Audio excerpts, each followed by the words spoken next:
10 seconds. Is this where the damn drumming and the music kicks in? Yeah.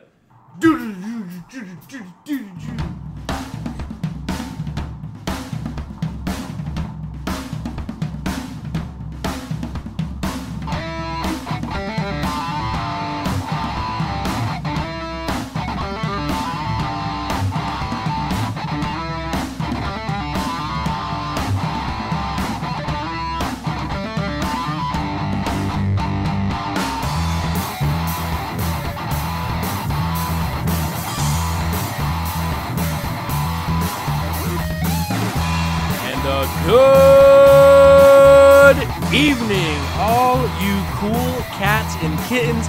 Thanks for joining us once again for another episode of On the Pipe podcast. I'm your host, as always, Tyler Shepherdson, and today is Tuesday, March the 31st, 2020, still right in the heart of the COVID-19, the coronavirus epidemic, pandemic, whatever you want to call it. There's a lot going on, but one thing is for sure and for certain, Carol Baskin has not shut down OTP Tuesdays, and we are back at you, coming at it once again for another week. We got a really cool show coming at you. We got a little bit of a off-road media podcast coming at you tonight. So I'm pretty stoked about it. I hope you guys get stoked about it.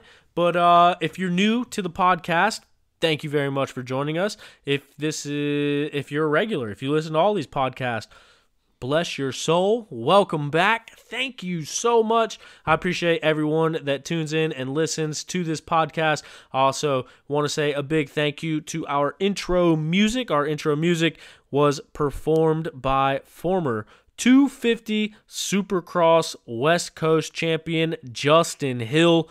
That was J.R. Hill on the guitar there, old Junior Hill getting it done. And that was also our original co-host of On the Pipe podcast, Devin Byram. That was him on the drums, and that was recorded at Devin's house where OTP started. So it was really cool to have Justin Hill and Devin Byram playing in that intro music. And also, of course, can't forget Big Tom, Thomas Caldwell. He was the one at the beginning bringing us in after Rodney's 10-second call, the famous 10-second call. And speaking of Rodney, we are, of course, talking about Rodney Tomblin. He will be joining us tonight on this episode. We talked to Rodney for about an hour. It's actually a really cool interview. Rodney has seen it all. He's been around for a long time, and he is one of the most recognizable voices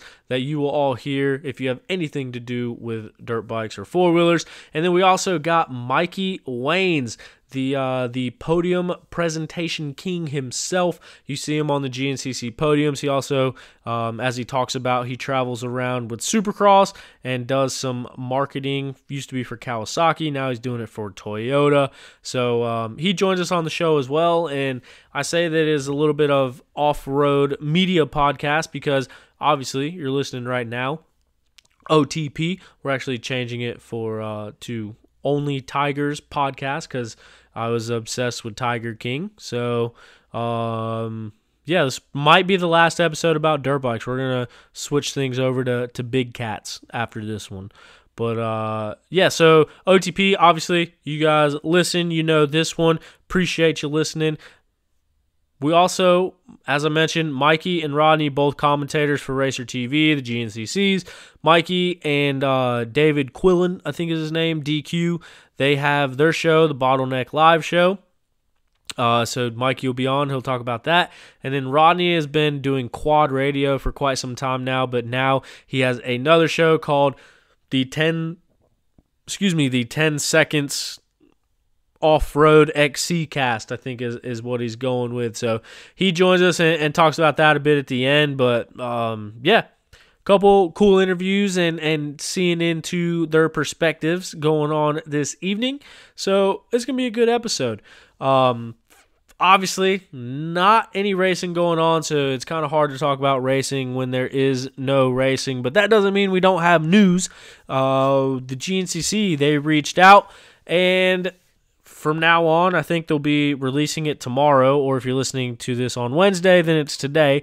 Either way, the OTP On the Pipe podcast has officially become, I guess, what you would call accredited, along with the Bottleneck Live Show and along with the 10 Seconds XC cast.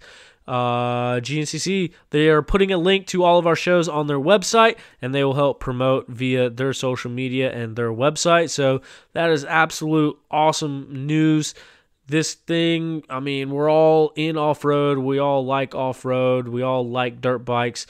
Some of us might like four-wheelers, but we won't hold that against you, and we don't judge you too hard. I mean, if that's what you like, then okay. But no, I mean, we're all here to help each other out. We're all here to grow the sport, and that's really cool that GNCC has noticed these shows going on, and they are going to help promote and give you all more access to listen to all the content and soak in all the content, because as I mentioned, it kind of all helps each other out. So really cool of GNCC to do that. Maybe, just maybe, we might see some other race organizations that we talk about on here do the same thing.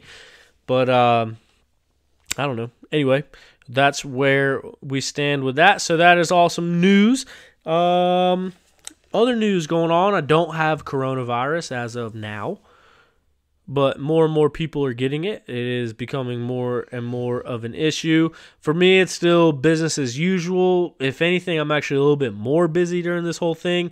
I am a safety guy, so we have all sorts of projects still going on because we are essential. We are essential infrastructure workers, so I still have a bunch of people all over the place. So I've actually had a little bit more to do, a little bit more paperwork, more checking on people, and trying to mix and match jobs and everything. So I'm just happy to be working. I know there's a lot of people that are not as fortunate as that to continue working. So I am very fortunate, and I would much rather be busy than sitting at the house. So yeah, just as I've mentioned the past couple weeks, stay safe out there. Do what you need to do. Take whatever precautions that you feel comfortable taking. And even if you don't feel comfortable taking precautions, just respect everybody else that is taking the precautions to be safe. And during this whole thing, just treat yourself like Interstate 77. That's the best way I can mention it. You treat yourself like I-77, and you keep working on yourself no matter how inconvenient it is for everybody else around you. Use this time to build, to help yourself, to grow yourself. If you are stuck at the house, don't make it time lost. Learn something new. It's the technology era. It's the information era. You have a computer, you have a phone, you have something with the internet because you're listening to this show right now. So get on there and learn something. Go to Skillshare, learn something there. Go to YouTube, learn something there. Google something. There's all sorts of stuff that you can be doing, or just spend time with your family, friends, loved ones, but make sure you keep your social distancing. There's all sorts of stuff you can do with your time, so use it to your advantage and work on yourself. That's all the wisdom that I got for you as far as that is concerned. There's some topics that come up in the show that I'll just kind of let us all get into there, but it's a weird era that we're in. So with everything being canceled, GNCC just announced that the Camp Coker round, which was originally scheduled to be April 14th, I do believe, that has been postponed as well. They've postponed everything through April. And also in bigger news, the ISDE canceled the 2020 ISDE, which this year was supposed to be in Italy, which Italy is probably being affected the most of anywhere else in the world by this COVID-19 thing. So I can't totally blame them there. But here's a stat that kind of surprised me. They have not canceled or postponed an ISDE since World War II. World War II was the last time that they canceled or pushed back an ISDE, which I think is absolutely insane. So obviously with it being in Italy and with the state of the world being the way that it is right now, I understand. I don't blame them. They have to go ahead and make that determination, and they felt that is best for everybody to go ahead and cancel it. So, yeah, we're kind of in a holding pattern to see how the rest of racing season holds up and see what happens. Obviously, with Caleb Russell, this being his last year, it's kind of weird that it puts that whole thing in limbo, but it does give people more time to heal. People like Josh Toth. Josh Toth is going to be back on a bike soon. He had that broken leg that bent a rod that was already in his previously broken leg. So he will most likely be joining us back racing when we go racing again. Now, as far as the big surgeries, the Bollingers, the Duvals, they most likely won't be back. Ben Kelly, he had a shoulder surgery. It's kind of hit or miss. I don't know how extensive his shoulder surgery was, so he could be back. I wouldn't imagine he would be, and missing 3 rounds, I think it would probably be best for him to take as much time as possible because shoulders suck, and he's young and has a bright and promising career in front of him. But we're all dirt bike riders, so we know that we like to push the boundaries and get back early. So no telling if Ben will be there or not, but what a strange season that is going on. I wish I had more to talk about. Unfortunately, without any racing, like I mentioned, we can't.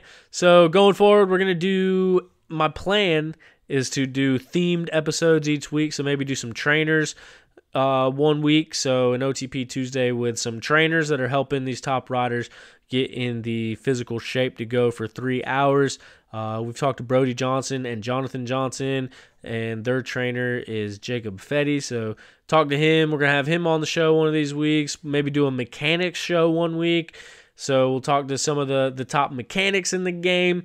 We're doing an industry or media one today with myself, Mikey Waynes, and Rodney Tomblin. So we're going to try to keep it interesting and try to keep things coming at you for these OTP Tuesdays. And as I mentioned, we got a few other shows coming up that are going to be more sit-down and full-length episodes. And speaking of which, let me go ahead and see if I can find it here. This weekend, at the Shoals MX training facility down in Donald, South Carolina. That is Stu Baylor's stomping grounds. That's his thing that he's got going on there. There's an off-road riding school. It is being hosted by Thorne Devlin, Evan Smith, and Stuart Baylor. So Thorne Devlin on that factory beta machine this year, Evan Smith on that Land Mills XC Husqvarna, and Stu Baylor on the Factory 1 Sherco machine. They are holding an off-road riding camp. It is this weekend, April 4th and 5th, 10 to 3 each day. $300, make you holla. What better time and way to work on yourself than going down there and getting training with 3 of the best that are doing it right now. So jump in their DMs, slide up on in there, slide in old Thorne Devlin's DMs. Evan Smith coming off that broken hand, go on and slide in that young man's DMs. And I know each and every one of you want to slide up in them DMs of S.L. Baylor, Stuart Baylor Jr. So if that's something that interests you, I know you don't have anything going on this weekend. You want to know how I know that? Because everything's closed and there's nothing to do. So you haven't been racing the past few weekends. Must mean you woke up, had a little money in your pocket this morning. So take that money. You didn't spend it racing. Go and spend it on getting better at racing. Hit them up, Shoals MX. They are doing it this weekend, April 4th and 5th, Donald, South Carolina. Be there or be slow. That's all I got to say. Anyway, we are going to get things started here. As we mentioned, our first guest of the evening is Mikey Wayne. So we're going to go ahead and head to the phone lines now with one half of the Bottleneck Live Show and also GNCC Racer TV podium interviewer extraordinaire. He helps out in the pits interviews. He helps out commentating and just all around announcing. Mikey Waynes. Mikey, how's everything going? Good, man. How are you doing? Oh, just surviving the coronavirus. You and me both. You, me, and literally the entire world's population. Yeah, exactly. But I see that you're working from home, so have you been able to catch up on all your Netflix and your Tiger Kinging?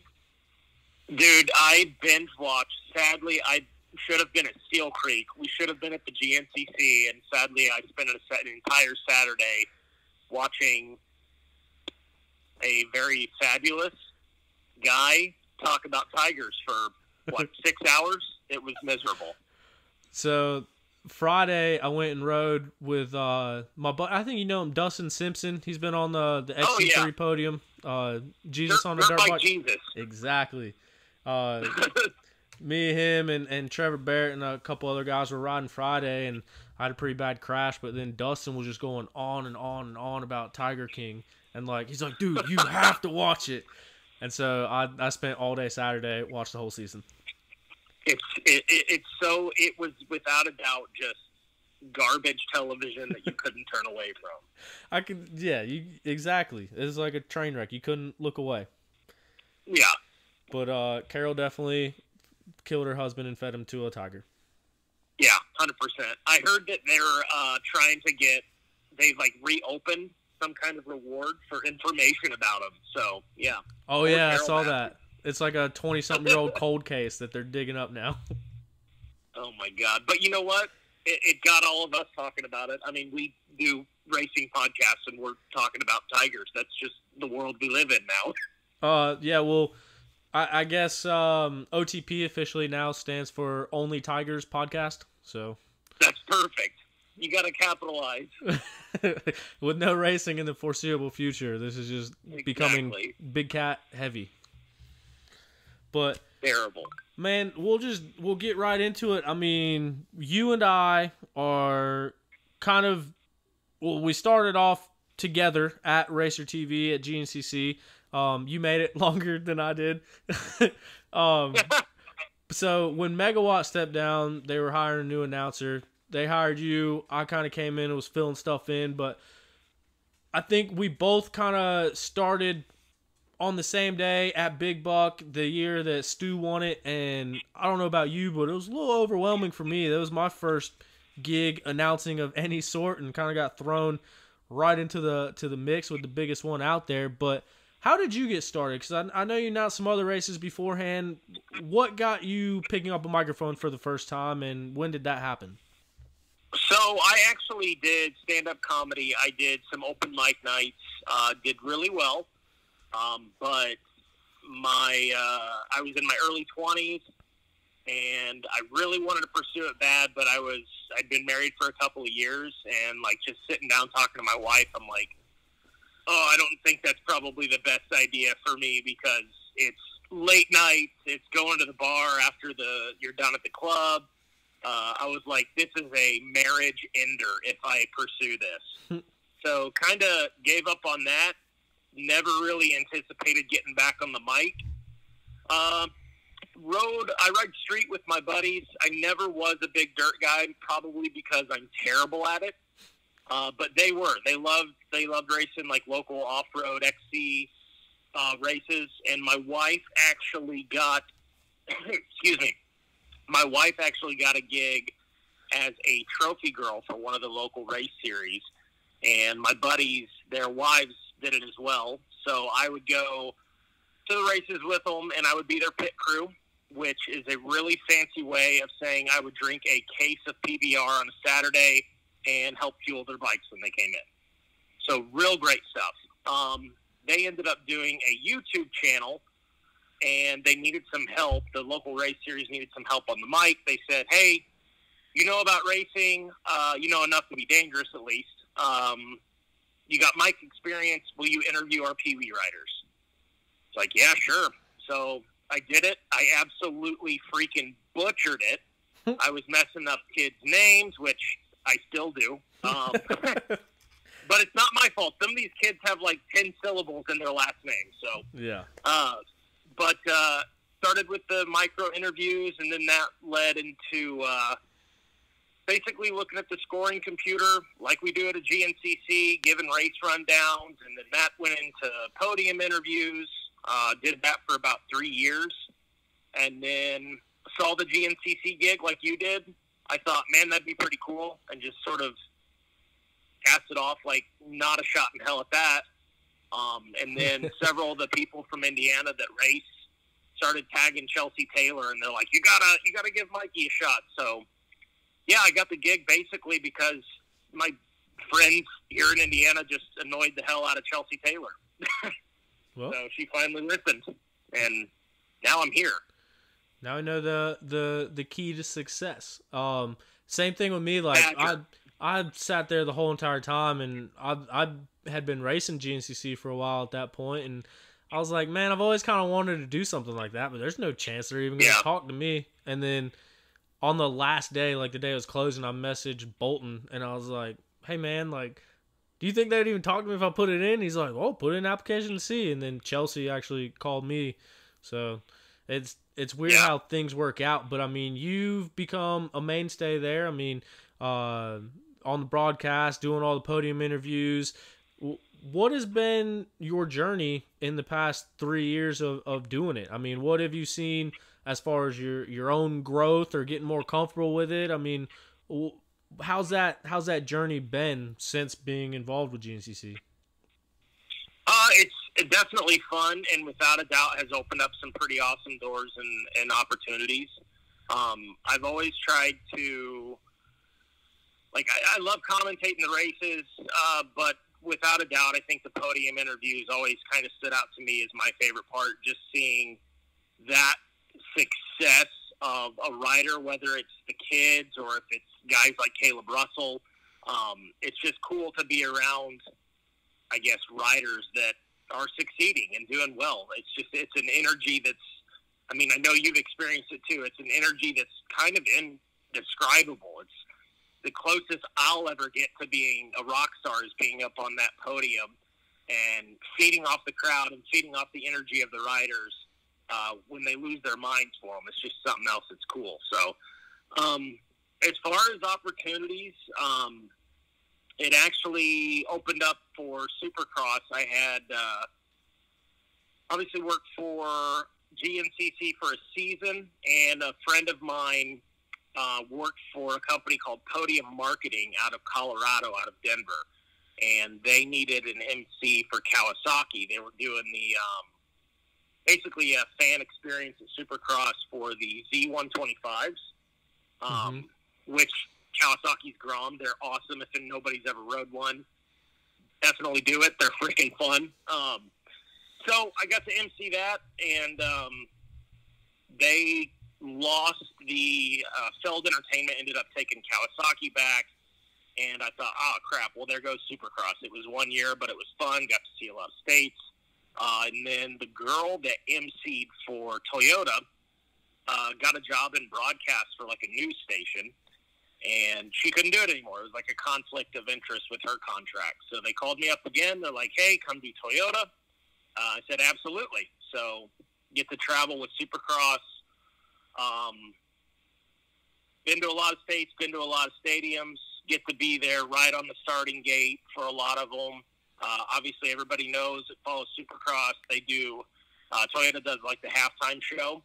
So we get to go in the stadium in the Toyota Tacomas and do a little like competition for the fans, which is cool. And then just being there with the riders is awesome. So it's something I never take for granted. Yeah, it's opened up some pretty cool doors. And then probably my favorite thing now, 2 years ago, well, a little more than a year ago, I guess, DQ, I can't even remember. Oh, it was after Ironman. After Ironman GNCC, DQ was helping, I can't remember the name of the rider, somebody from Europe. But anyways, DQ was helping him pit, and I happened to see him, so I interviewed him in the pits. I thought, every state we go to, I try to find somebody local to interview. And, of course, Indiana just happened to be DQ. So we do the interview for Racer TV. Fast forward like a week, he shoots me a text, and he's like, got an idea. Have you ever wanted to have a podcast or a show where it's basically just two dudes that sound like they're sitting in a garage talking about racing? I was like, yeah, absolutely. I'd love to. He's like, well, we need to get equipment. And I'm like, actually, before I started GNCC, I bought a bunch of podcast equipment. got so busy with traveling and announcing, I never did anything with the equipment. So I've got it. Let's just start recording. So that's what we did. We put our equipment together and just started recording. And I'm so used to being in front of the camera, not behind it. I never edit anything. I'm terrible with anything that's related to sound. I'm okay. Video, I'm absolutely horrible with. And DQ, same thing. He's used to wrenching on bike. Sound and audio, not his thing either, but somehow we've made it work. And here a year later, we're on the freaking GNCC website. You're on the GNCC website. Rodney is. So it's pretty cool. It's been a fun journey. Yeah, that's awesome. And we've kind of been working behind the scenes with GNCC. So at this point in time, I think it's the day before they're going to release that and announce that and start pushing all three of us, which I think is awesome. But obviously, you're talking about the Bottleneck Live show, which is what you and DQ do.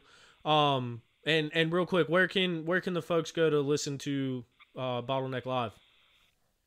So we do Facebook Live. That's kind of our go-to. That way we can sort of interact with whoever's viewing or listening. So obviously Facebook, the Bottleneck Live show. And then on YouTube, it is just, I believe, same thing, Bottleneck Live Show. Find us both places there. And then hopefully here in the near future, we finally make it into the realm of podcasts. Just something, for some reason, we put off and took baby steps. But we'll get there. Well, good deal, man. It's cool to see in a space where probably 3 years ago there wasn't anything talking about this, and now we got 3 shows all talking about it.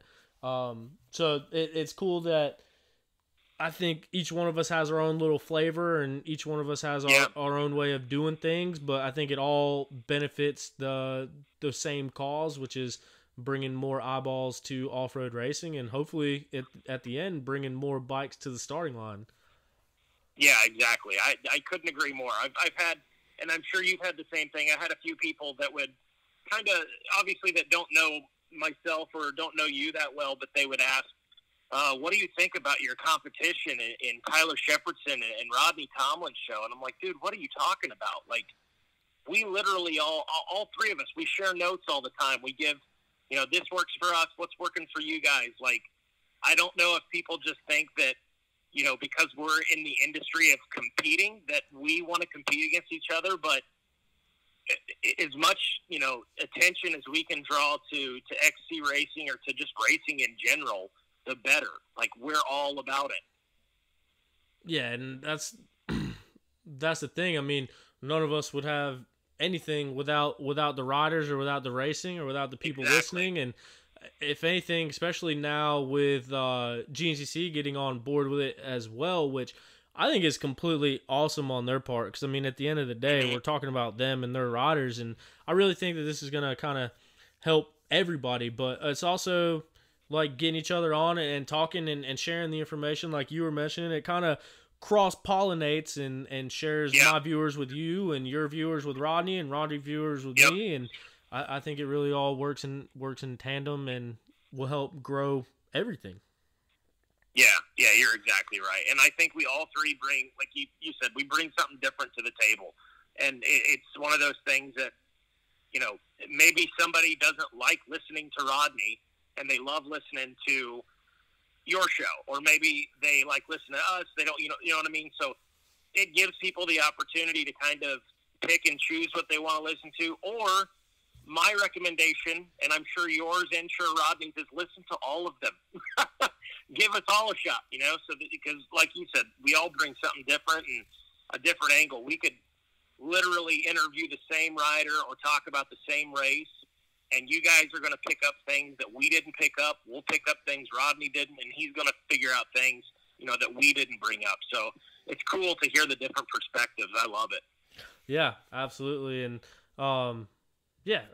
I think it's a pretty cool time because, like I mentioned, it wasn't long ago when there was nothing, and now people do have the different options. And Rodney's even pulling double duty. He's got 2 damn shows.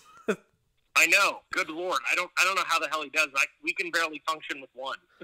Man, he's profiting off all these shows, man. Carol Baskin's going to have to shut him down for too long. Exactly. Yes, she's going to have to sue him. But I mean, man, it's cool that we're able to get everything going, and also that every one of us is involved in GNCC in some aspect. But it's kind of a weird time, and we were talking about a little bit before the call, but given everything that's going on right now, and there hasn't been any races, and me and you have kind of alternated this year. I mean, where do you think any of this is gonna lead to? I mean, Steel Creek got canceled. They just announced yesterday or today that Camp Coker is getting postponed as well. I mean, yeah. How do you see the rest of this season playing out? Because I really have no idea. I don't know. It's one of those things. I hope we get back to normal after April. But if we don't, and it just continues to get postponed, I mean, I don't know. Do we just do away with the summer break and just, ride throughout? I have no idea. My hope is, what I seem to keep going back to is the amount of injuries in GNCC right now, with Ben Kelly, with Thad Duvall, and then this being Caleb's last season. Yep. Like, even when it wasn't about COVID, it was just about, Thad going out, simply just that. I remember telling Caleb, like, man, can you come back and, like, just race a partial season this year and come back for a full season next year? Because, I mean, everybody wants to see the big dogs go at it, and, like, what a great storyline it could have been that just now probably never was. I mean, we get this small taste. Hopefully next year we can come back with everybody. Hopefully somebody whispers the right things to Caleb and he comes back for a full season next year. I don't know. Maybe we just scrap 2020 and say the hell with it. I have no idea. Well, that's kind of what I was thinking too, with it being Caleb's last year in XC1. So after this year, I mean, he still had plans to race full gas and focus more attention on ISDE.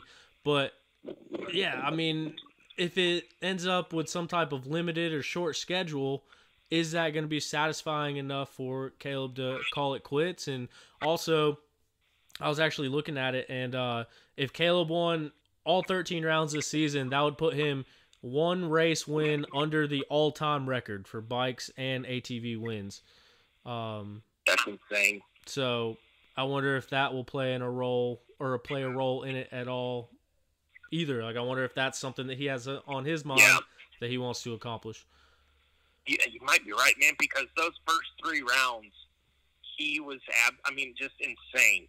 And I think it's part of, obviously, it's his preparation, but I think it's, just like any professional athlete, you think NBA, you think of Kobe's last season, like, they don't have anything left to prove, you know what I mean? Like, they can just go out there and have fun, and I feel like Caleb's one of those guys that when he's having fun, he's a much better rider. He's already, in my opinion, the best out there.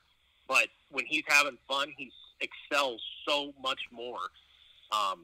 So, yeah, I'm so bummed that it's not, at least right now, maybe not going to be a full season. So, we'll see. We'll see. And it's, the other thing, too, is I hurt for guys like Thad Duvall because I want to see them get a championship against Caleb while he's still racing. Mm-hmm.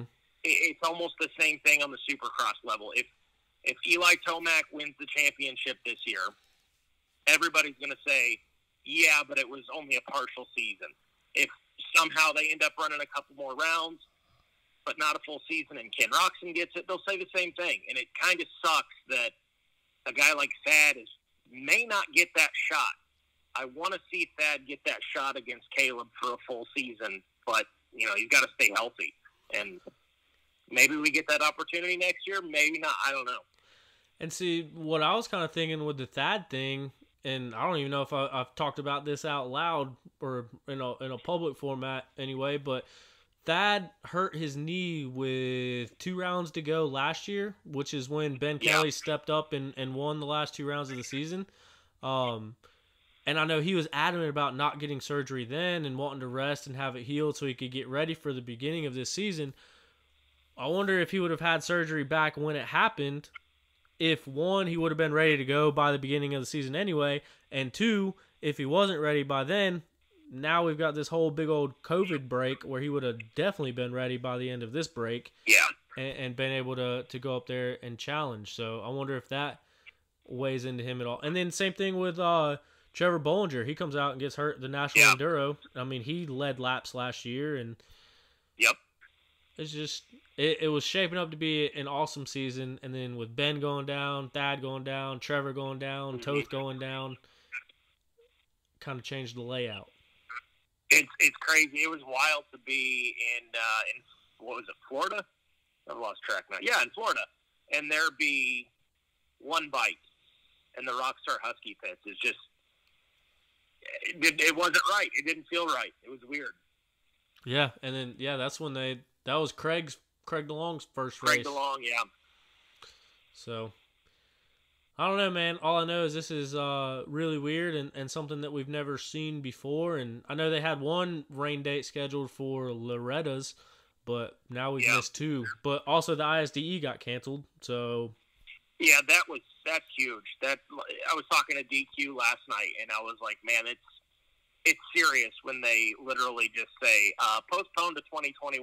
No, not postponed, canceled. Like there's just not going to be one this year. It's just like the wind is just constantly taken out of our sails. Yep. But I don't know. I'm trying to stay optimistic. Hopefully the world opens back up soon because I'm ready to go racing. Yeah, exactly. We need it too bad. Well, hey, man. Like I said, I really appreciate you taking some time out, talking with us, and letting us know about Bottleneck Live. And as you mentioned, you can check that out on Facebook. Check them out on YouTube. And then, yeah. Sounds good to me, man. Well, hey, Mikey, thanks a ton for your time. And looking forward to getting back to racing eventually. And from here on out, it'd be pretty cool that people will be able to find us on the interwebs at old GNCCracing.com. I know. I'm stoked about it. Let's do it. All right, Mikey. Well, thanks again, and we'll talk to you later on. All right. See you, brother. Bye. All right, so I want to take a moment now to say, one, thank you to Mikey for joining us on the podcast and talking to us a little bit this evening. And also want to say a big thank you to our friends over at Armored Graphics. They are still working on their website. It's going to be out soon. But Armored Graphics, they do the JGR MX stuff. I know you guys hear me talk about it every week. They do all of our stickers, shirts, logos, all that kind of stuff. Armored Graphics, they got some really cool stuff. Check them out, armoredgraphics.com, or on the social medias at Armored Graphics, and you can see some of their work that they've done in the past. You can also slide up in those DMs and order you something nice. If you use promo code OTP, let them know that you are an OTP listener, and that's going to save you 15% on anything that you order from Armored Graphics. But with that being said, we are going to go to our last, but certainly not least, our final guest of the evening. He's the host of Quad Radio. He is the host of the 10 Seconds Off-Road XC Cast. He is the veteran voice of the racetrack, the man behind the 10 Seconds Call, Rodney Tomblin. Well, I'm not doing too bad for a veteran.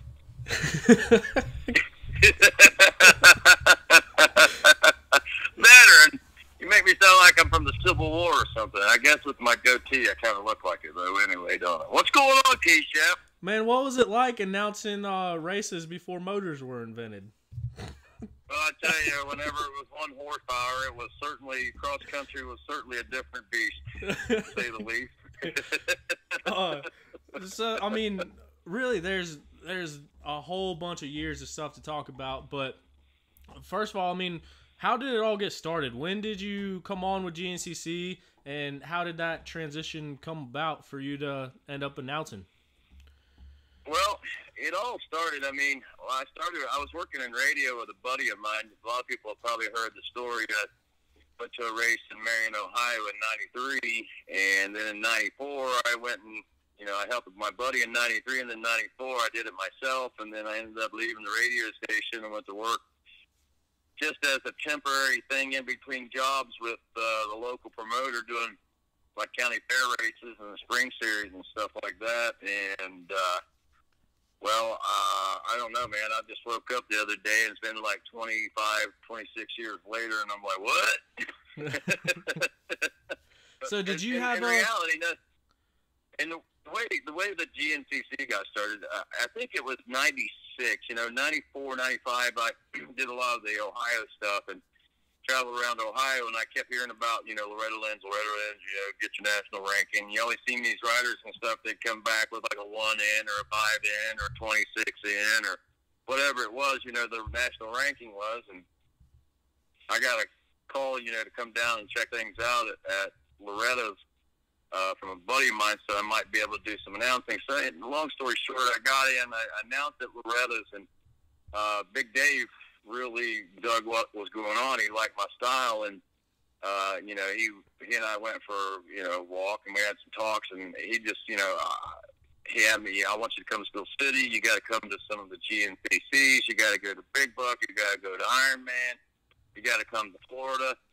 I really didn't get my first race that I announced. Really wasn't until I think sometime in late '96 or so. At a GNCC, might have been early '97, but I remember I was doing like Clarksville and Fairmont.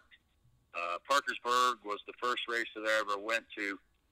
One of the spectacular days of my life. I was hooked that day. It started out, that's when GNCC was a one-day format. Barry Hawk, there was a big rainstorm in Parkersburg, West Virginia, and anyway, Big Dave had me, they parked everything in this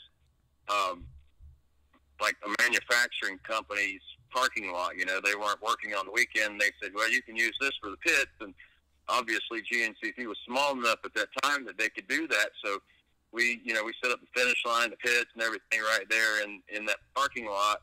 And I remember I climbed up on these buildings. Dave had this ladder, this big extension ladder, probably about a 30-foot extension ladder. It seemed like 100 feet high whenever we climbed up there. But anyway, went across the top of all these buildings. I looked out over this field, and there was like a whole bunch of ATVs, and that's what started the morning off. And I'll never forget. Well, I remember Barry Hawk took the whole shot because he was like, "That's Barry Hawk out front." He was having me announce with a wireless from the top of this building, and I had no clue what was going on, but he was feeding me this information about who was who and what was going on and so forth.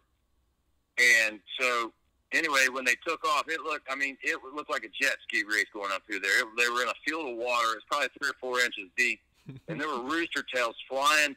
It looked like 15 feet over their heads. It was the craziest thing I ever saw. And they took off in those waves. And I remember Barry Hawk got the lead. He ended up winning that day, obviously, from the ATV side of things. And then to end the day, it was Fred Andrews and Rodney Smith were in a just massive duel. It was crazy. They were slamming each other, and whenever they came through the finish line, that's when they were still using the barrels. When they came through the barrels, they didn't even stop. Both riders, they were side by side when they came through the barrels, and they raced up onto the podium, both of those guys thinking that they won the race. Oh, man. I can't remember who actually won the race, but I remember it was one of the most spectacular things I ever seen starting, and the explanation point to it at the end of the day was it was mind-boggling, and I was kind of like hooked on GNCC from that point on. And John Ayers would call me in every once in a while and have me come help out every a little bit here and there, and that was through the mid and late '90s, and then I did some early 2000s when John couldn't be there. I went back to radio and was working as a sidekick on a morning show. And anyway, I would leave, I would go to some of the GNCCs and some other of the bigger events and stuff like that, and kind of kept my foot in the door. In 2002, I left radio again, and John Ayers said that GNCC was getting big, and they were going 2 days now, and he just needed help because there was like a race in the morning and a race in the afternoon, and they did that 2 days in a row, and da-da-da-da-da. So, I started there in 2002 helping John, and pretty much I have missed one GNCC since 2002, and that was Aonia Pass in 2005, I believe it was, the Maxis General at that time. And the only reason I missed it then is because they had the GNCC and the ATV motocross crossing over, and they wanted me to do the ATV moto, and I went to Gatorback that weekend, and Jason Wygant did the did the general, and he swore to me, he said, "Man, don't ever make me do that again. Dang. So it's crazy how it all becomes full circle. So before you started announcing the local shows and at Loretta's and things like that, did you have a background in motorsports, like ATVs, dirt bikes? Did you grow up riding, or is that just kind of where life brought you? I grew up riding. I had motorcycles growing up. I started out with like a Honda Trail 70, and then I had an 80, and my neighbors had some like 125s and 250s, and we'd all ride and stuff like that. And then four wheelers came along, so I was familiar with riding. Technically racing, no. I remember watching Wide World of Sports on ABC in the 70s and seeing, like Carlsbad and stuff like that. I remember seeing the motocross races, but they were far and few between. But I held on to that, and I do remember imagining myself as being those guys racing. When I was riding as a kid, but technically, no, I wasn't. I mean, when my buddy said to me, he said, "Hey, you want to go help me announce a Supercross race this weekend?" And I said, "What in the world is Supercross?" He said, "Well, it's motocross." He said, it's like motorcycles and quads, four wheelers racing indoors." And I said, it sounds pretty cool. I've never seen or done anything like that, but I said it sounds pretty neat. And so that that was my first real experience of it. And that's funny. I saw a video here just a few years ago when we were there. I don't know, Jimmy Eichel, you might remember those names. Some people might remember those names from a long time ago. But Jimmy was like leading the East Coast Supercross points at that time. And I think Todd DeHoop and several of the other guys were racing. And anyway, a lot of those guys were there. The big names from the East Coast Supercross were there. But we had a freestyle contest. That was when freestyle jumping was becoming a thing. And the guy that won the freestyle contest, literally all he did was shake his handlebars from left to right, left to right, left to right, and the crowd went wild. Dang, so he got back and forth 3 times. He must be making all the money now. It was like three times. I mean, that was before the knack, the can, the heel clickers, and all that stuff. I mean, if they'd whipped out a can or a heel clicker or something like that, that place would have erupted. But I mean, they did over the silly. I mean, it's crazy to think how much the sport has changed, Tyler, from the time that I got in it. I look back. Memory serves me. Those guys were fast, and this, that, and the other, and then, I go and I watch some of the videos, and I'm like, oh, my gosh, they're riding such dinosaurs. They're just lumbering along. There's no speed. There's no, how do they just, it just don't seem to be the same. I mean, it was in a sense, but, it's so much different than, from the 70s to the 80s to the 90s to the early 2000s, even to today. I mean, the differences in the motorcycles and the ability in the machines, the capabilities. I mean, four strokes, when they first came out, that was like, that people, four strokes, and I have to admit, I mean, four-stroke technology has taken a lot away from racing, as far as, it's made it different, it has made it different, and one thing it has done, it's so much louder that, it's created a lot of problems for us on the racing end of that and riding end of it from the noise pollution level of it, but, I mean, really, I think, looking at it today, I think the technology that we have, four strokes are a great thing. I think they're a safer bike, with the way the power is a little more reliable and stuff like that, I think. And, I don't know, I guess to each their own or whatever may be. But, like I say, I mean, there's been a lot of changes and just the technology of the sport just blows me away of seeing how the bikes have progressed and how the riders have progressed over the years. Yeah, and that's one thing that actually came up in the booth or over the broadcast at the last race in Georgia when Johnny Gallagher, he was talking about that. I mean, his first XC1 Pro year back in 1976 or whenever it was, he was talking about the differences between looking at the old footage and basically looking like those guys would be mid-pack in the A class and they were out there winning races compared to how fast they're going on the quad side of things and the bike side of things. It's pretty crazy to see how much it's grown. It is. I mean, the science of racing has improved so much, and if you don't think it's a science to be at the top level, you're a fool these days, because you have to. I mean, talent can only take you so far these days. I mean, you can ask Caleb Russell; he can only go so far on his talent. He's good. Don't get me wrong, but if he doesn't train and he doesn't have all the right sciences together as far as his heart rate, and his conditioning leading in, his intake of calories, what kind of calories he's taking in, and proteins and different things like that. Each one of those guys that are at that level, it's a science for them, and it's changed the game. That's for sure. Yeah, absolutely. I mean, there's no doubt where back in the day when just riding was enough to get you by, but now you got people on full-blown training programs, full-blown diet programs. I mean, exactly like you mentioned, it's their full-time job, and that's what they're putting in the whole week for. But other than racing, obviously the technology of the bikes have gotten better. Obviously the riders are going faster.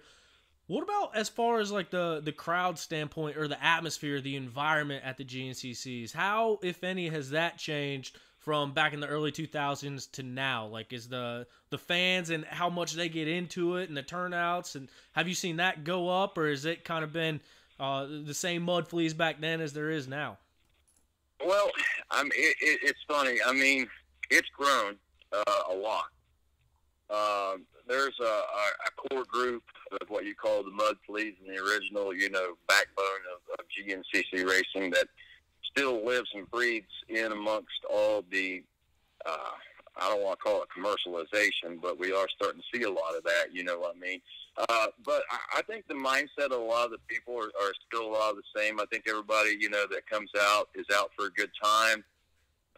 They respect, I think, what's going on out there, and,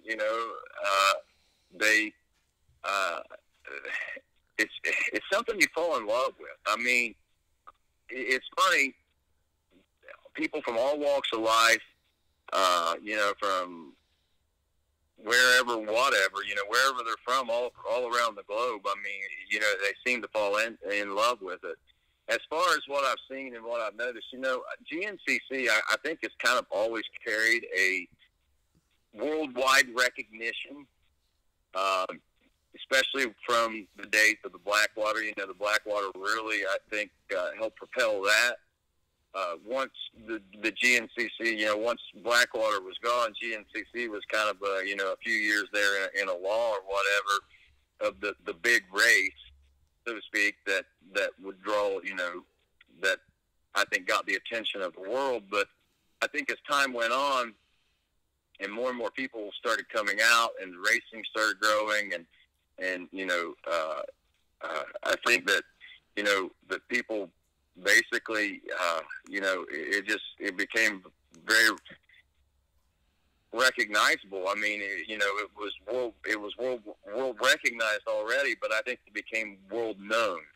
You know what I mean? I think that people started recognizing it more, and I think a lot of that, you go back to the days of Fast Eddie, and those guys, whenever, Paul Edmondson, and when he came over, and then of course, you had Shane Watts come over. I mean, here's the beauty of it. Whenever I got into it in the late '90s, that was right around the time that, obviously had Scott Summers and Rodney Smith and Steve Hatch, who were the elite of the elite as far as the off-road racers were concerned.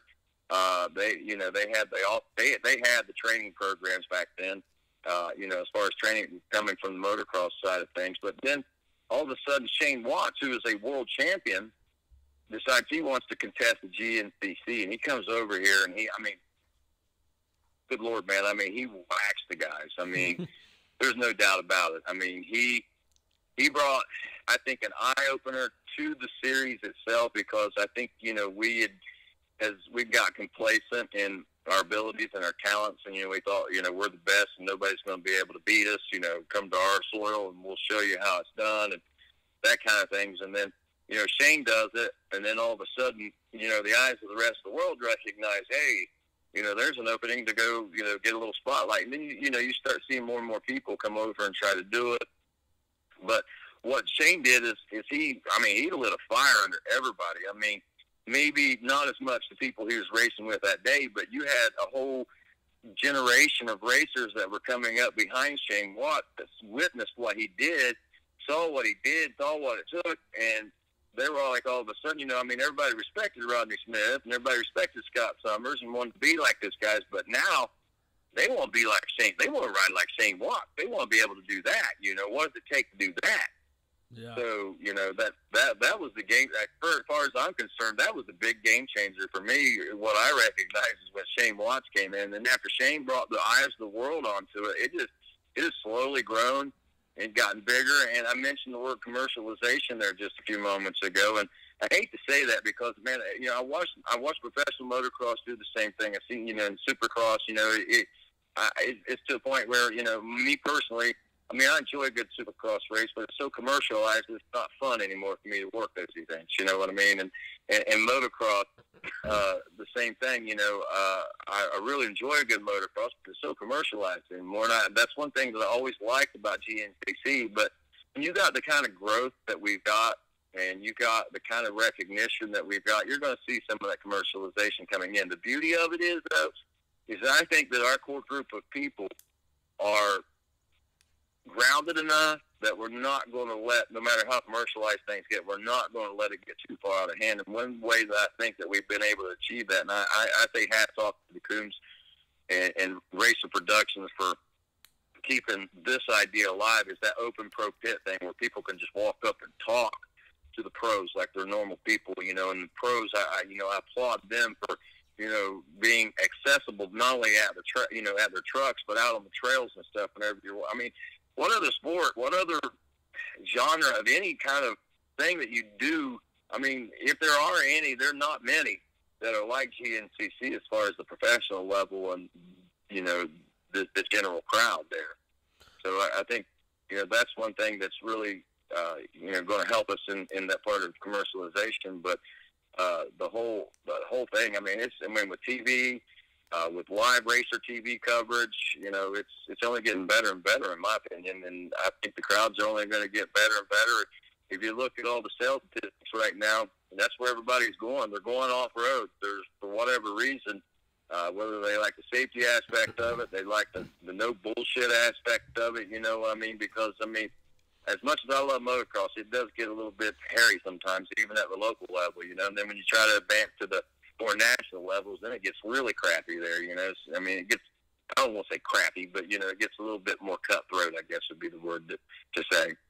Yeah, I think that's the biggest thing that I noticed between moto and off-road, where moto, no one wants to be your friend, everyone's a competition, and then off-road, the guy that you're racing next to you on the line will give you some gas if you need it. And so it's really cool, the atmosphere and the environment and kind of how everyone's family. But just like you mentioned, yeah. I'm pretty sure by the numbers that GNCC is the largest off-road series in the world, if I'm not mistaken. But you go to the local moto tracks and they're struggling to get 200 people out there racing. Meanwhile, I've been in a GNCC morning race with 997 in the 10 o'clock race, not to mention the right. 6 other races going on throughout the weekend.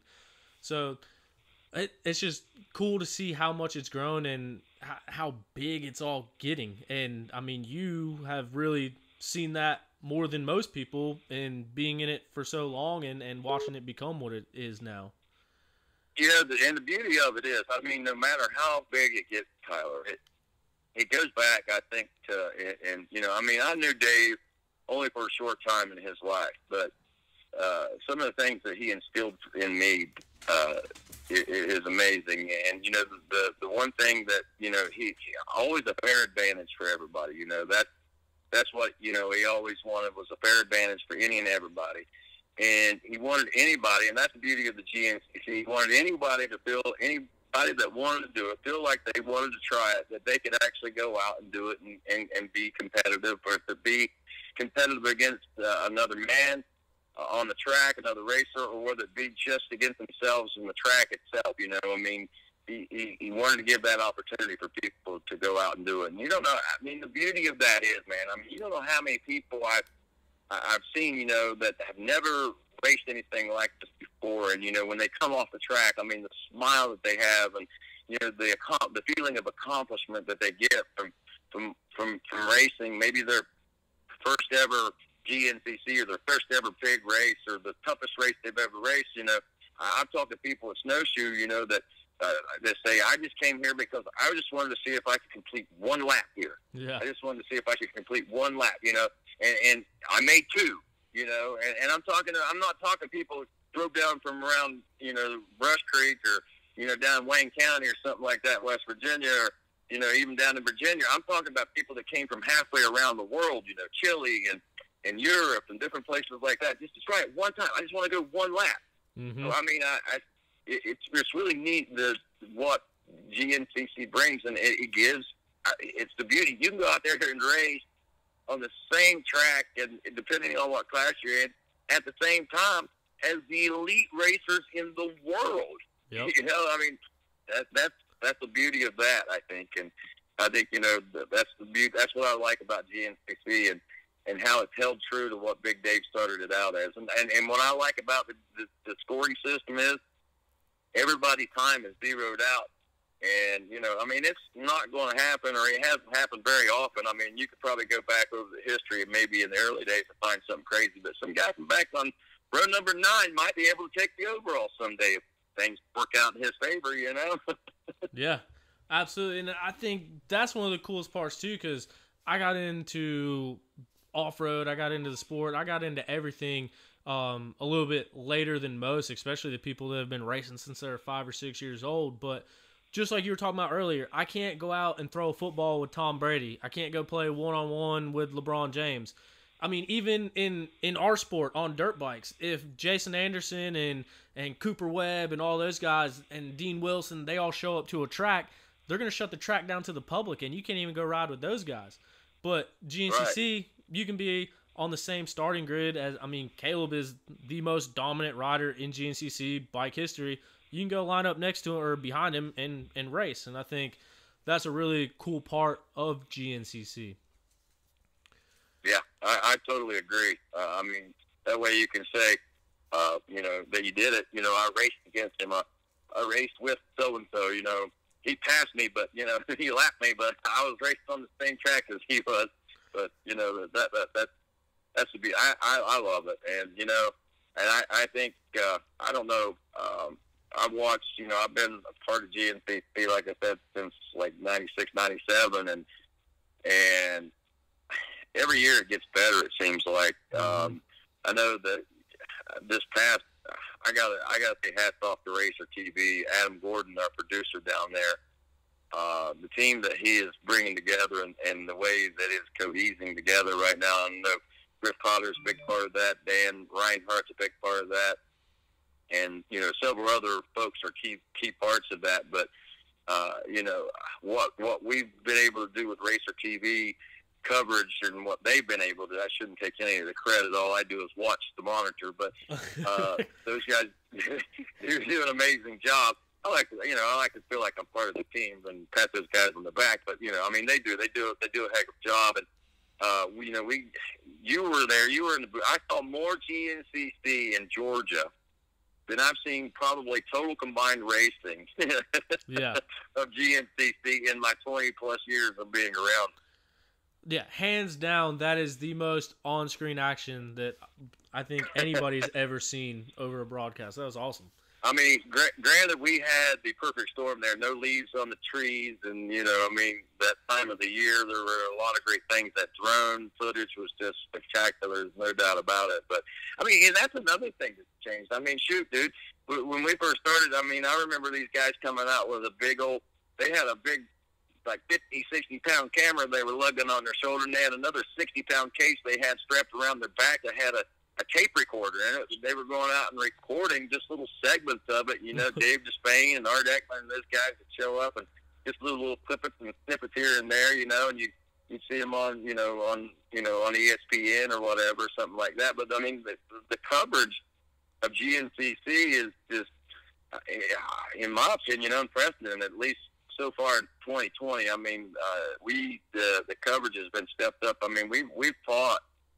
For those that don't know, Racer TV fights a lot of losing battles in trying to get coverage from some of the areas that we try to get them, and we're getting a pretty good pattern. But we're doing stuff. Those guys are doing stuff with technology that the people that designed the technology are saying, "You're doing what? And that works? That's great." Yeah. How you doing that? I mean, those guys are pretty creative, and to get shots out of some of the areas, and then they've been incorporating a lot of fiber optics and stuff like that. I mean, they're my hat's off to them. So I think that like I said, I think that the media coverage that we've been getting with in the past, NBC Sports and Versus before that, and Outdoor Life Network before that, and Fox Sports before that, and all the different great networks that we've been a part of now, a part of MAV TV. I mean, it just continues to get better and better all the time.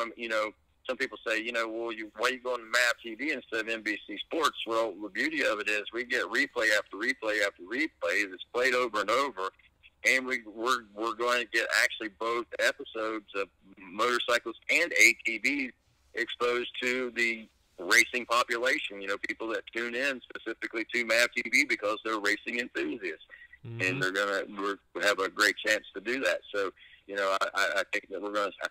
Honestly, I mean, depending on what's going on with all this craziness now with, the COVID-19 and all the quarantines and all the cancellations and postponements and stuff like that, if we can suffer through this economic, I don't want to call it, I don't know. Who knows what the economy is going to do? I hope it don't take a complete dive. But if we're able to suffer through this, I think we're going to see the ATV market start to resurge again too, because they're going to get more and more exposure on MAV TV and on international market like that. I think so.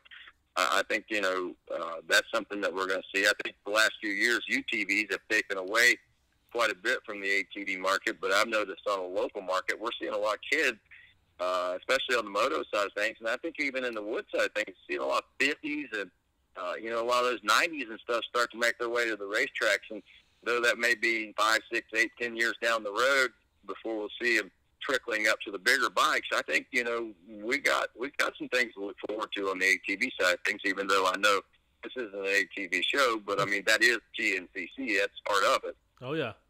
Yeah, and I mean, even below that, you got kids that can barely walk now on battery-powered Strider bikes, on the Stasic bikes, and they're racing those at the GNCCs.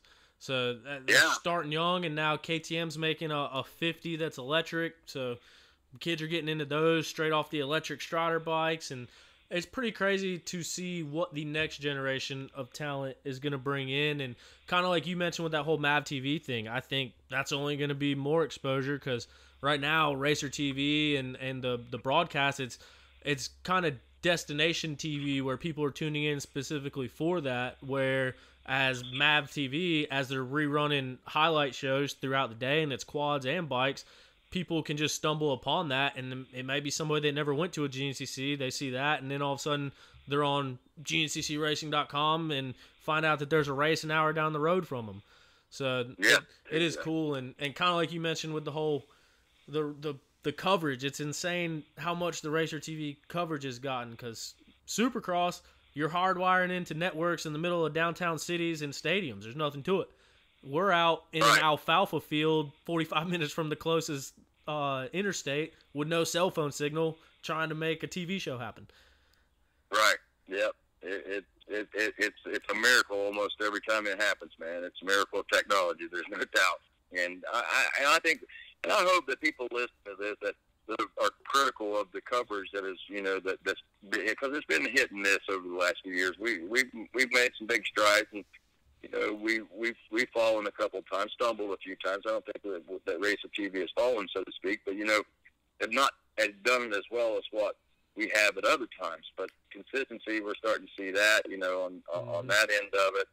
And I think that the live stream you're going to see that step up quite a bit in the future, and I think that's going to help bring in more people. But yeah, like you say, I mean, mentioning those Strider bikes, that's interesting. And you're talking about electric. Here we are in a brand new season. It's a new season. It's a new year, 2020. A new decade begins. I mean, I'm saying it's a new era. I mean, we're on the verge of a new era in GNCC, and what you mentioned there is it all begins right there with those Stasic bikes and those electric bikes right now, those 50s and things like that. We're going to see a revolution, and in 10 years, you'll come back maybe and listen to this podcast, and we'll laugh, what we're talking about now, but you'll say, wow, he's right. There's going to be some monumental changes, and the sport will be, there's going to be a lot of the same, as long as we're still able to be out and doing these types of things. It's going to be a lot the same, but a lot of the machinery is going to be a lot different, and a lot of the word that I used earlier, the science of it will be different. But I think that, even in 10 years, 20 years, GNCC is going to be that core group of people. The heart of GNCC is going to be that core group of people, those mud fleas that you mentioned that, are diehard GNCC racing fans, and they love the harder, the better, the tougher, the muddier, the wetter, or whatever. That's what it's all about. No, that's exactly right, and we keep seeing it grow. Just when you think you can't cram any more people inside those gates, more people show up the next year, and I think that's the coolest part is people are going out and they're buying the new machines, they're spending the money, and they're getting out to the racetrack, and I think it's absolutely awesome. But I have to ask, one thing too, you mentioned that you'd only missed one GNCC in your whole time of doing it. We're now at a very, very weird part of human history with this whole COVID-19 thing going on. It's now taken out 2 rounds as Camp Coger gets postponed now as well. Have you ever seen anything like that? Has GNCCs Nope. ever missed Nope. multiple in a row? Nope. I mean, Nope, dude. What we're witnessing right now, this is something that I don't think as Americans have ever been faced with. We as a society, people before us haven't even been faced with this. You might liken it a little bit to the Cold War as far as some anxieties and things like that, but it was a totally different thing. If you go back and look at the historical aspects of that, and, World War II, there were certain things and stuff that went on, but no, there's nothing.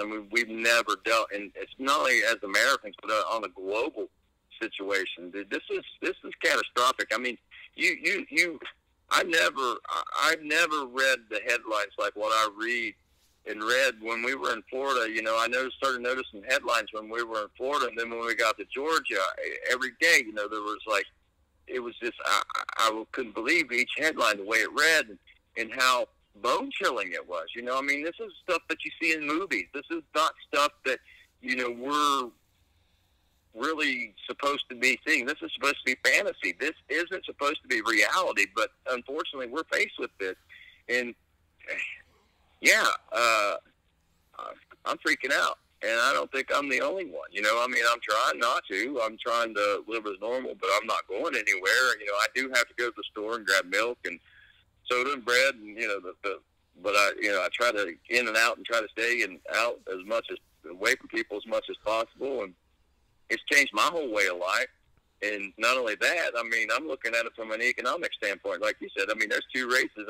That's 2 GNCCs we've missed. We've got ATV motocross, and we've got other area qualifiers that are going on, and different things like that. People are losing out big time right now. The companies, the whole industry is taking a hit right now. From the parts industry to the motorcycle, the distributors and the OEMs themselves, because they're not selling motorcycles to people because nobody's doing anything. Nobody's selling parts. Nobody's selling aftermarket products. We're at a standstill right now. No, I've never seen anything like this, and I don't think that anybody's ever seen anything like this ever. Period. No, and we had Mackenzie Tricker on the last show, and there's a lot of riders in the same position that she's in, and this is their sole source of income is racing, whether it's the professional racers trying to make a living doing that, or it's the announcers, it's the camera crew traveling around. So many people, like you said, are kind of put out of work, and not just, obviously this goes much, much, much farther beyond racing. But it has taken a big impact on the racing industry, and it's kind of weird to see the way things are getting rescheduled as far as the Supercross getting moved till after outdoors and outdoors getting pushed back, and we really haven't heard too much about off-road, whether it's GNCC or National Enduro, Sprint Enduro. I haven't really seen what's going to happen, so I mean, it's interesting to see how long this whole shutdown thing is going to last, and how it affects the rest of the GNCC season and all the other racing going on.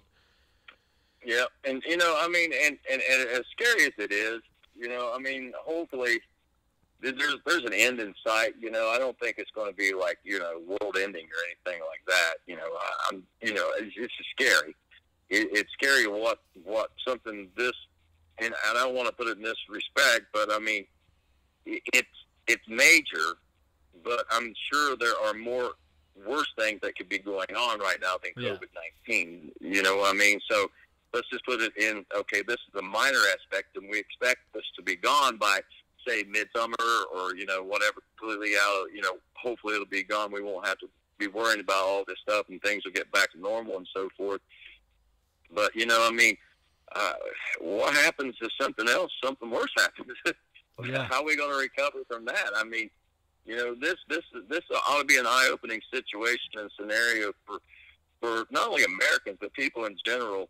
We need to get back to our old ways. I think Ken Hill's got the best solution to it all, living off the land, and I've always admired and respected Ken's point of view on that, and, the old-time ways and stuff. So I think that's something that we should all take a page out of his book and start leaning towards and trying to do ourselves.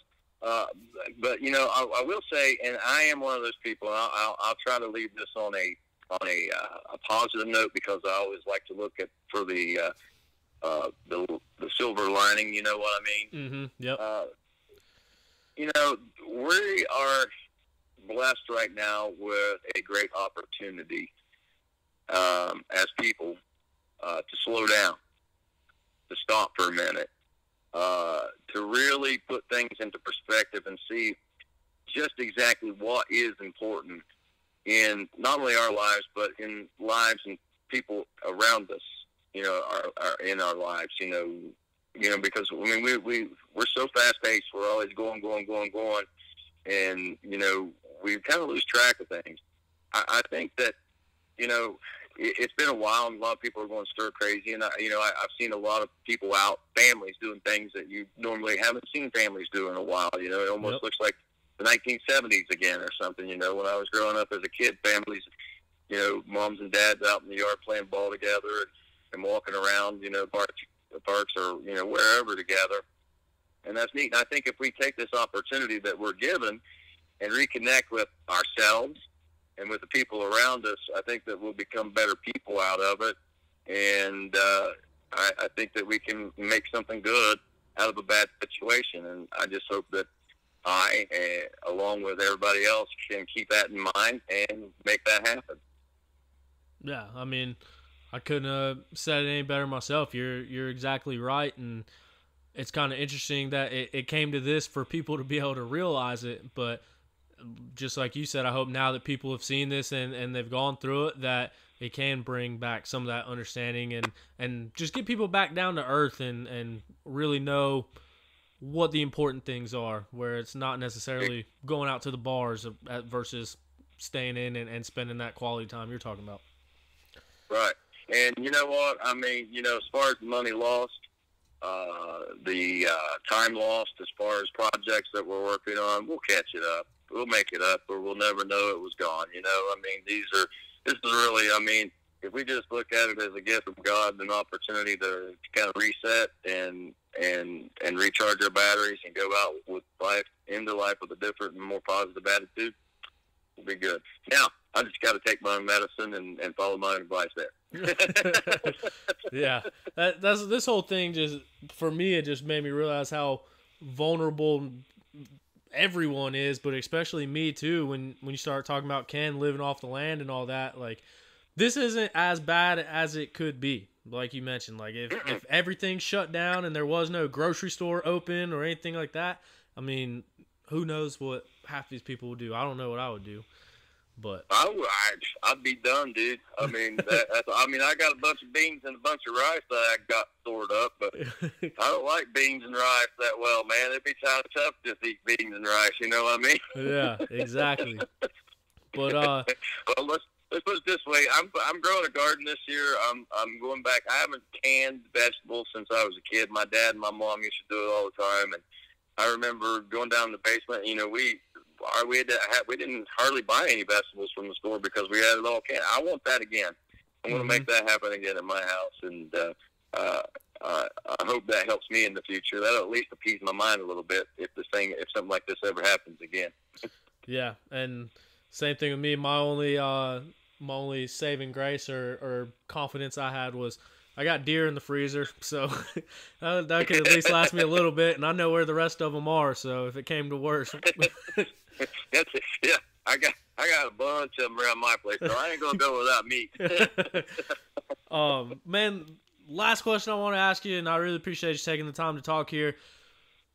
Before I did my first race, the first race I ever did in my life, I was 21 years old. I raced Big Buck GNCC in 2014. That was my first race that I ever did in my life. And I'd only been riding a bike for a few months at the time and decided that a 2-hour GNCC is exactly where you need to start at. That's it. But my buddy was telling me, he's like, man, wait till you get in the starting line. I was like, what are you talking about? He's like, well, you start with your engine turned off. I said, what? What do you mean the engine's turned off? He's like, yeah, you start with your engine turned off. But he's like, dude, you'll be on the line ready to go, and you'll hear this guy just go, 10 seconds. And he's like, dude, every single row, he'll be like halfway through calling out names in the middle of a sentence and yell 10 seconds. He's like, you're going to hear it and crack up laughing. And so my entire day, the only thing I was thinking about is that first 10 seconds call, and as soon as it happened, man, I will never forget it. I got goosebumps all over my body when I was about to race that first race, and still to this day, I don't care how many times that I hear it, whether I'm walking through the pits, whether I'm at the starting line, as soon as I hear that 10 seconds, I get goosebumps. It's just an unreal feeling, and people have come to know that, and everyone knows that call, and everyone looks forward to it. Where did that come from? How did that become what it is today? Well, originally, I've gotten, well, here's the way that I know the story. Captain Russ was the original start guy. He was the guy that did basically Ricky's job. Mm-hmm. And, you know, that was before the PA guy and stuff like that, you know, before it was a really big deal. And he would stand out and he would yell 10 seconds whenever he would throw the 10-second thing up. And then, of course, you know, after, you know, John was doing the announcing, Ayers was doing the announcing at that time. And he, after Captain Russ left, you know, there wasn't anything going on. You know, they're like, you know, you got to do something, John. So, you know, John was like, all right, then. So he started like, you know, how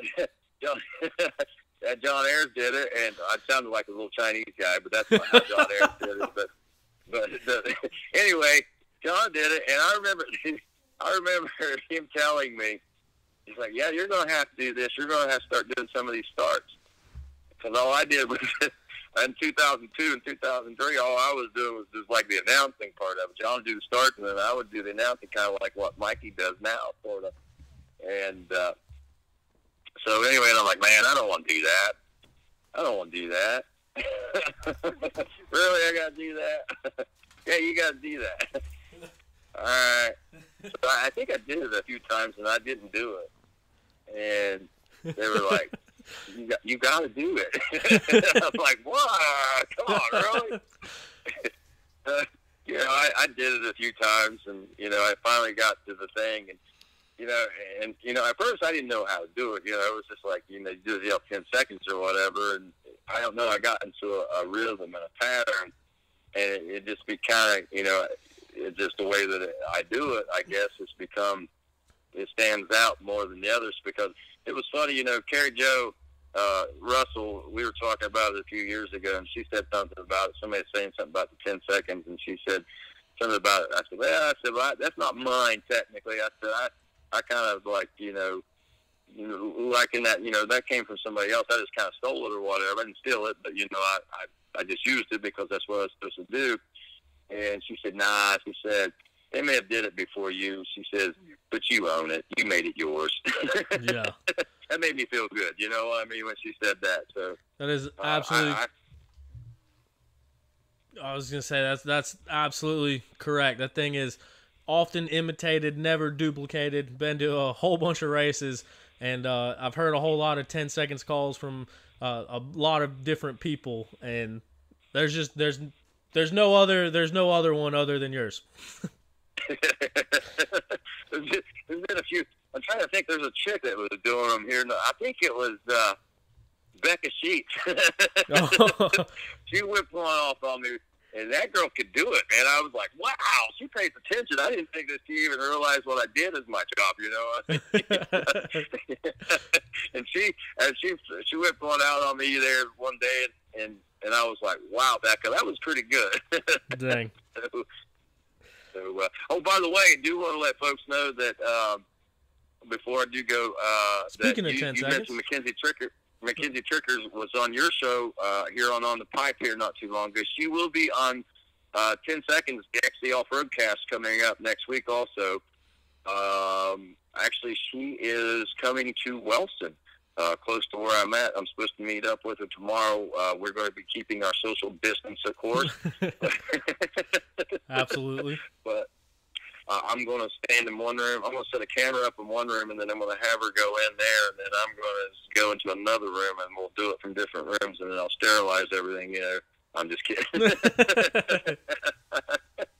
But no, I hope to get up with her. I guess they've got some things going on down here in Wellston this weekend, and looking forward to talking to her. And I know I haven't had a chance to talk about the 10 Seconds XC Off-Road Cast, so if I can right now, that'd be great. Yeah, absolutely.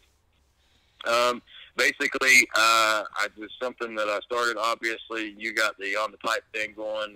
Mikey and them's got their thing going on. And I have the quad radio thing going on. And, you know, I do a lot of two-wheel stuff, too. I was doing a lot of two-wheel stuff on the quad radio. And it seemed like I was getting a lot of interest, you know, in the videos that I was doing and the episodes that I was doing. Even on quad radio, I mean, they were sometimes outperforming my four-wheel stuff. So I was like, you know, there seems to be a market here. So I thought, you know, heck, I'll give it a try. And as far as, you know, it's funny, Mikey brought up the point here not too long ago. Somebody had said something about us being competitors in the sport. And you know, I'm the first one to echo and recognize this. Is no, we're not competitors. What we do only enhances what we've got, each other's got going on, and we all do it our different way. You do it your way, I do it my way, Mikey does it his way. But what we do is we shed a positive light on a great sport, and we bring attention in different forms. You know, you got a different audience, and I got a different audience. I mean, we got a lot of the same audience, but there's different people that listen to my show, and I hope that they'll come to yours. You're going to be on my show sometime soon. But, you know, I think that everybody should be watching all three of these shows because and listening, because there's a lot, I think, that can be gained from it. You get to know the riders, the personalities, and the sport itself and what's going on. You know, I mean, we may be full of it sometimes and goofing and asking and silly things and talking silly things, but the meat of it is we talk to real people, we talk about real people, and we get to know real people. Yep.